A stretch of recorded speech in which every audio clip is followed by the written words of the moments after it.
Kesimpulan dan refleksi pemikiran Ki Hajar Dewantoro, Modul 1.1. Belajar dan mengajar merupakan satu kesatuan yang membentuk tulang punggung dari setiap sistem pendidikan yang sukses. Mengajar dianggap sebagai unsur pendidikan oleh Ki Hajar Dewantoro untuk membantu anak-anak mengembangkan kemampuan kognitif dan fisik mereka.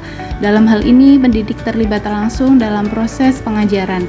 Tujuan pendidikan adalah untuk membantu anak-anak mengembangkan potensi penuh mereka sebagai manusia dan sebagai anggota masyarakat yang berkontribusi, dan untuk menjaga mereka tetap aman dan bahagia. Ki Hajar Dewantoro berbagi pandangannya tentang dasar-dasar pendidikan. Menurut KHD, tujuan pendidikan adalah untuk menuntun anak-anak agar mereka dapat mencapai keselamatan dan kebahagiaan sesuai dengan kodratnya masing-masing. Jika seorang guru ingin membantu anak muda meningkatkan perilaku mereka, kehidupan mereka, dan pengembangan kekuatan bawaan mereka, yang dapat dilakukan hanyalah membantu proses tersebut. Tugas pendidik dianalogikan dengan seorang petani atau tukang kebun yang tujuannya adalah untuk memastikan pertumbuhan yang sehat dan panen yang produktif dari tanamannya.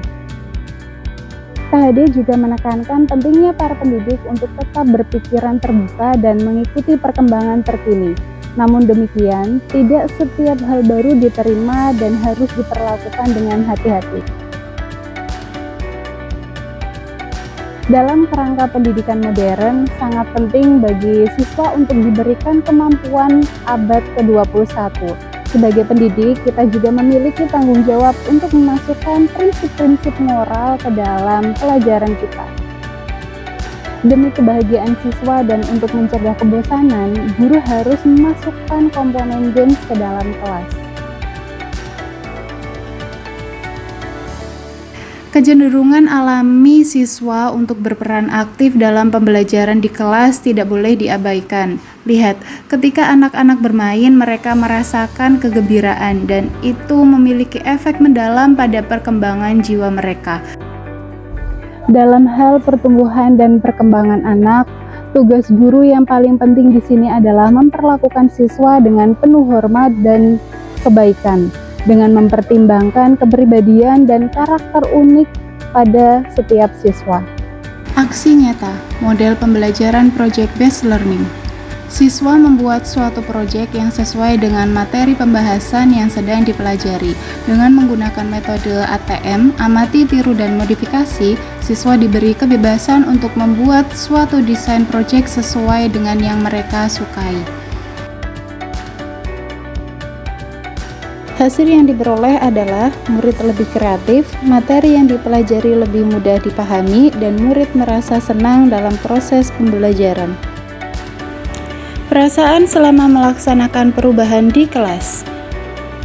Selama melakukan perubahan di kelas, saya merasa senang karena banyak hal yang mampu berorientasi pada peserta didik yang dapat saya terapkan.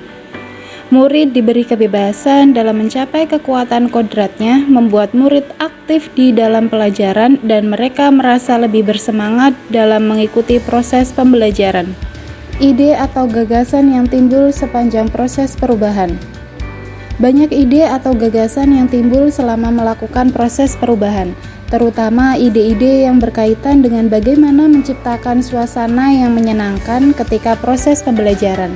Bagaimana membuat lingkungan yang aman dan nyaman untuk murid menumbuh kembangkan minat dan bakatnya sehingga pembelajaran yang diberikan benar-benar bermakna.